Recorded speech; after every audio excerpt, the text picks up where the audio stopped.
Dans les Vosges, l'enquête sur l'assassinat du petit Grégory se poursuit. Cet après-midi avait lieu la reconstitution du deuxième acte de la tragédie, l'assassinat de Bernard Laroche par Jean-Marie Villemain, le père de l'enfant. On avait déployé pour l'occasion de grands moyens de police. Eh bien, il semble que cet épisode n'apportera pas grand-chose à l'enquête. Le reportage de Gérard Pinson. Le juge Lambert répondait aux simples exigences de la procédure criminelle en organisant cette reconstitution. Cet après-midi, sur les hauteurs d'Aumoncey, s'il n'attendait guère de révélations, le juge en revanche semblait craindre on ne sait quel nouveau rebondissement dramatique dans cette pénible affaire.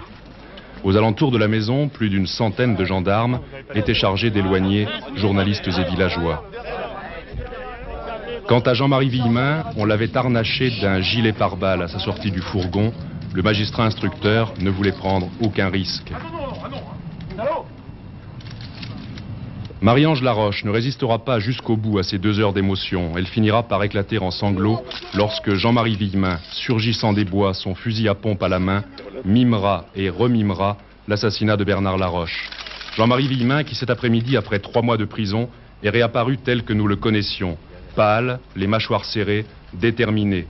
Nous eûmes même l'impression qu'il aurait pu refaire feu si aujourd'hui, et dans les mêmes circonstances que le 29 mars dernier, Bernard Laroche s'était retrouvé devant lui.